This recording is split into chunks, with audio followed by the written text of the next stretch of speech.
Yo, ladies and gentlemen, we've got to move on. And those games were the perfect appetizer.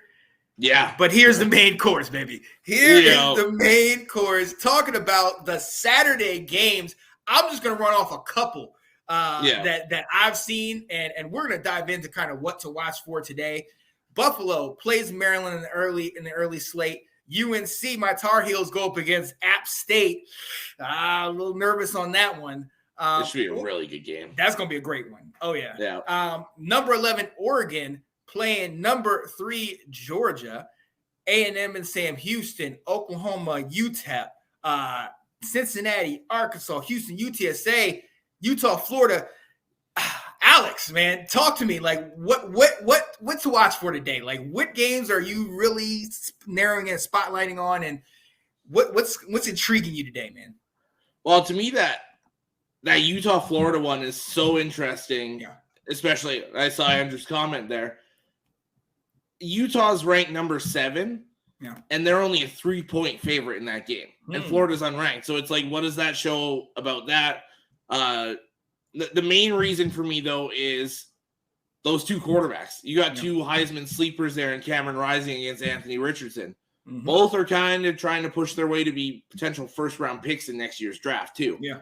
So Utah going into the swamp, if they want to be a playoff team this year, this is where you cement that.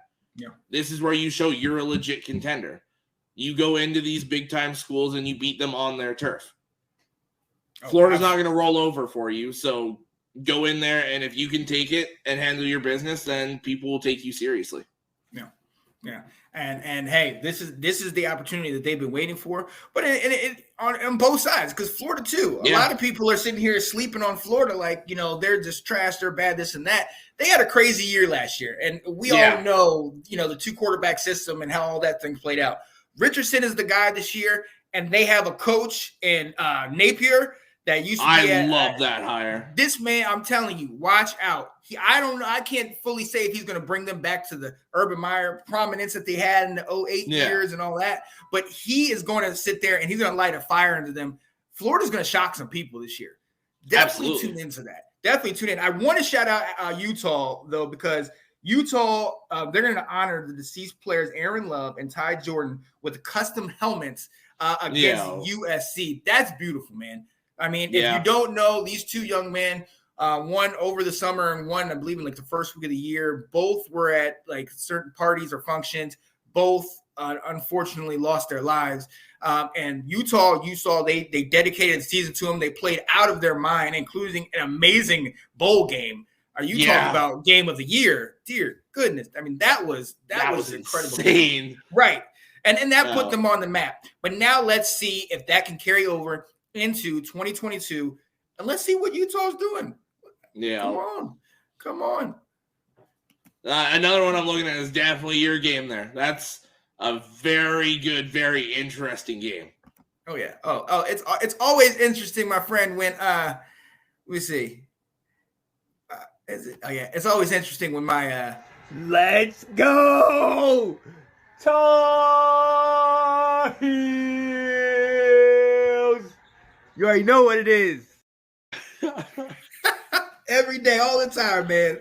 I love that.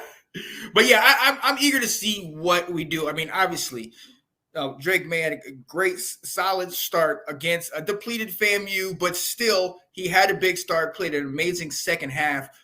Yep. I know he has the talent. I know we have the talent with our running backs. Obviously, we can make things happen, but App State is one of these teams that if you take them lightly, they will hit you square in the mouth, and then there it is, and they'll run away with it. You know what I mean? So this is one of those that I'm really like, FAMU was one thing, but this week is like, sweat. Look, got the tissues here. I'm sweating already. Kind of like, oh, come on. Well, and it's insane because when people think about App State, they think about teams like that 2017 that came into the big house and shocked the world. Yep. This is not that same team. Appalachian State is now a legit football team. Exactly. This team, the last couple seasons, could have easily walked in and won 8, 9, 10 games. Yeah. They're a damn good football team. Oh, yeah. So, like you said, if you take them lightly at all, they will make you pay. Yeah. Like the spread in that game is a 1.5. Right. And North Carolina is going to be a good football team too. They're right outside the top 25. So that shows you the kind of respect that odds makers are giving Appalachian State there. Oh. And a lot of people should give them that same respect. Oh, absolutely. They're no slouch.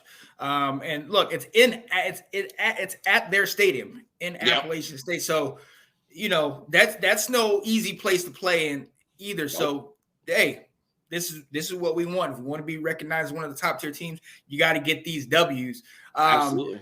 In another game where it looks like it might be a little bit easier, that hat you're wearing, Michigan, Colorado State for the startup. What are you worried at all about this one, or what are your thoughts about this one? I'm not walking in like, oh, there's no way we lose because Appalachian State happened. Right. So I walk in very confident, but there's also a lot that I need to see. There's the quarterback competition happening. So Cade McNamara starting this week. J.J. McCarthy gets to start next week. So I want to see Cade ball out. These guys, pretty much the entire offense returns outside of Hassan Haskins and like 2 offensive linemen. Yeah. All your receivers are back. The rest of your running backs are back. Like, there's familiarity there. So go out, show what you can do, ball out. The defense is the other story. Yeah. There's so many new starters on that defense. So guys like Jamon Green and Junior Colson and a lot of these guys are going to have to take the reins here and make sure they handle their business. Yeah, absolutely.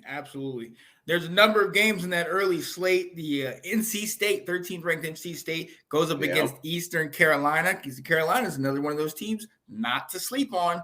Be careful. They can score in bunches. Exactly. And they can do it in a short period of time. But on the flip side, you got Devin O'Leary. You got NC State, who is coming to try to take that ACC title. They're 13th in the country, which is very high for an NC State team. So you want to see if they can live up to the hype, because they've really been hyped up, especially with Sam Hartman now potentially out for the year. You got NC State that definitely moved up in somewhere where you only have a Clemson and you're, potential of Miami, potential of North Carolina, potential FSU, Clemson's there's the only one lot up for grabs there. Exactly. So I'm eager to see what NC State comes out of the blocks with. But like you said, Eastern Carolina, their quarterback, Ayers, H-L-E-R-S, put it up. I mean, last year against Memphis, I think they put up like 50. So it was either Memphis or SMU. They put up, it was like a 58, 54 type game, and they're just doom. Whatever you can do, I can do better type thing. They can sling that ball at will. It doesn't matter who they're playing. So, so we're gonna see. I know NC State getting their primetime linebacker Zay Moore back, and they have these three linebackers they have are top tier. So we're going to definitely see what they're able to do, because that's another game that you don't want to sleep on. Moving on into like a little bit of the afternoon time, let's dive quickly into this Oregon-Georgia game. For those of you that don't know, obviously Georgia defending national championship champions, but essentially most of their entire defense, all the studs in their defense, first or second round draft picks in the league. A testament to them. George Pickens gone and right. So they've lost a lot. They lost a lot of talent.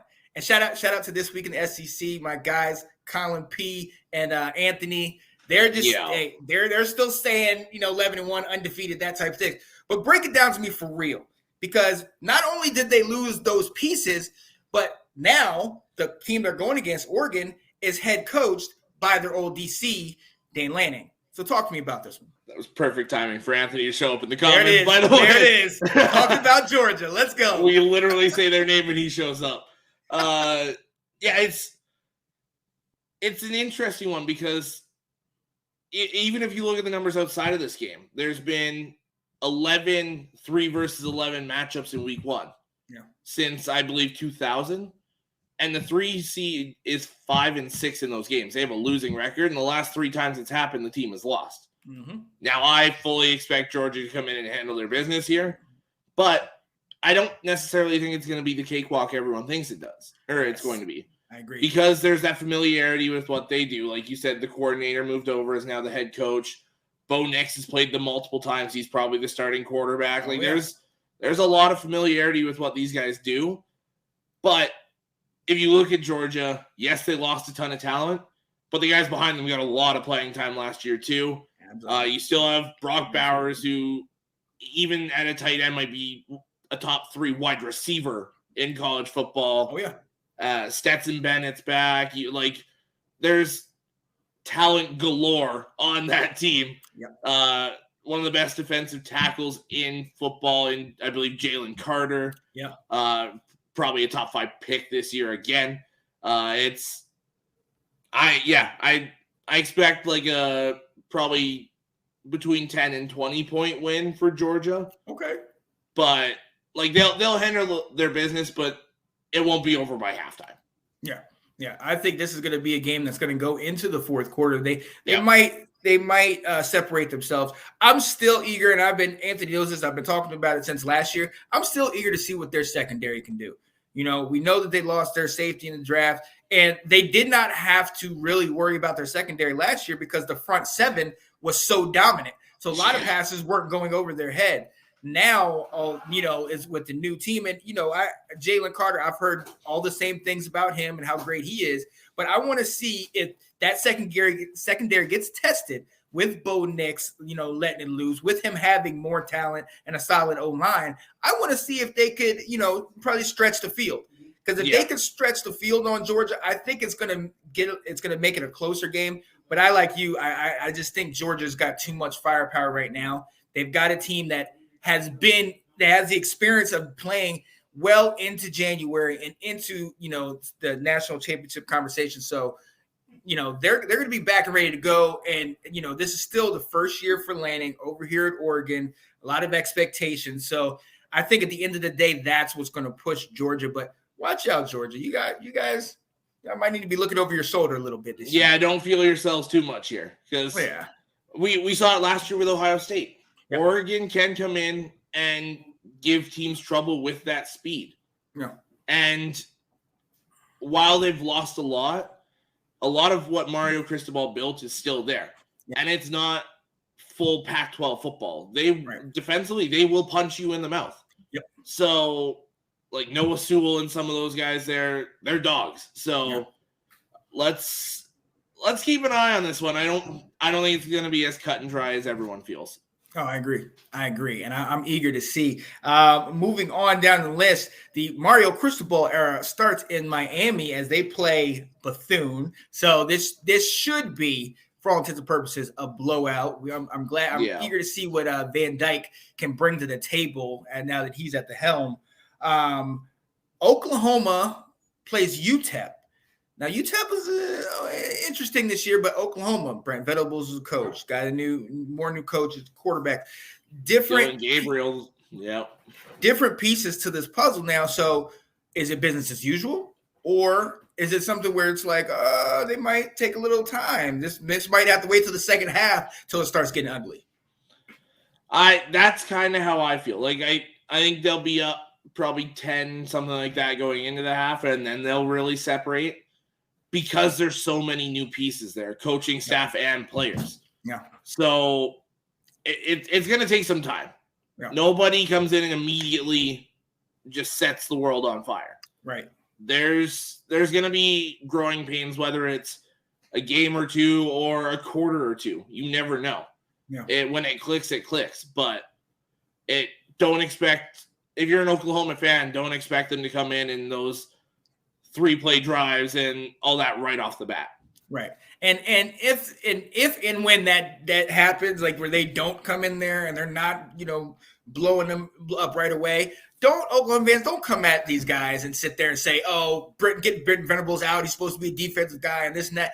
You got to give these guys an opportunity to get in the system, get their recruits, get their team, and then get going. This is the first game that he's coaching for them, and they're kind of playing together. I mean, we're talking about a whole new coach, quarterback, coordinators, the whole nine. So just give them a minute. Let them breathe into this. Now, if they lose this one, then you can panic a little. Then hit the panic button. But other than that, Anthony said, I have OU put up at least 15 in the first half. Okay, I think they'll do more than that. Yeah, they'll definitely score more than that. It's just I don't expect them to be winning by that much at the half. Yeah, quite yet.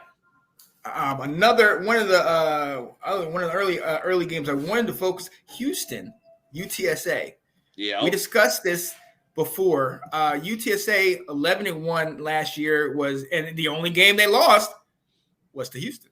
So Houston, we know what kind of team they are. In my personal opinion, I think Houston has the potential to be what Cincinnati was. Has a coaching staff, has players. They've been together. We've seen the kind of talent that they have, and they, each year these guys are in the top 25, or at least over the last couple years. Yep.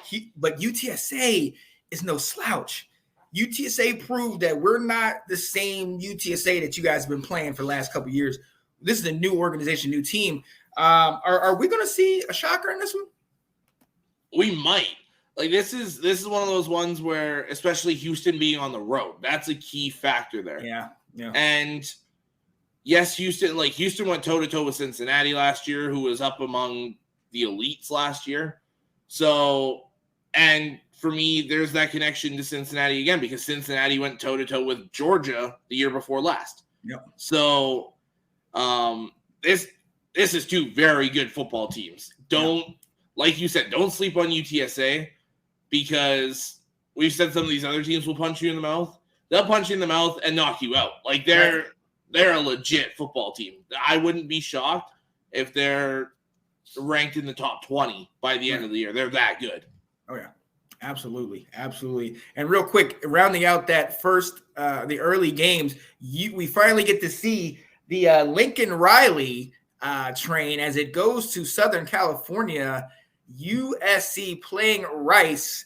We're going to see what this team is all about. Obviously, they got Mario Williams, they got Jordan Addison, they got Caleb Williams. We're going to see what kind of team shows up. Obviously, this is not going to be the best sample size because, Rice, they have a running game. I mean, they're offensive right, but they're not getting the type of talent that USC is getting. Year in and year out. And now you got Lincoln Riley there who's definitely going to bring in recruits. So I just want to see USC. I mean, if you're going to be this team, tear it up. Like I want 27 quick and just blow. If this game is close at half or later, everybody's eyebrows are going up like, wait a minute, Lincoln, what's going on? This is Rice we're talking about here. You know what I mean? Yeah. So, I mean, are you thinking, because a lot of people have been saying USC potential, national championship or at least CFP. What are your thoughts on USC coming into the season? I can't say that when I haven't seen a minute of these guys on the field together. So exactly. And to me, there's two major problems with USC football. Yeah. And it's been the major problems for years. It's not the quarterbacks, it's not the receivers, it's not the running backs. It's the offensive line and the defense in general. Right. So Lincoln Riley's gotten some good recruits for the offensive line, but let's see how it pans out. There it is. Because when you play Utah or you get up and start playing Notre Dame and some of these other teams that you got to beat to get to the playoffs, those positions matter. Yeah. So let's wait and see, and especially that Notre Dame game because they've got one of the best edge rushers in college football. So those are the kind of games where that can make or break your season. Yeah. So I want to wait till they play some real competition because I'm the same as you. I think it's going to be 27, 28, 29 points early. Yeah. And then they'll just kind of separate. So let's wait till they play Utah and Oregon and some of these real competition teams. All right. Thanks for watching. If you like that clip, be sure to check out the other great content from the Let's Talk Football community. And as always, please like, subscribe, and hit that notification bell so you'll be notified when more great content like this becomes available.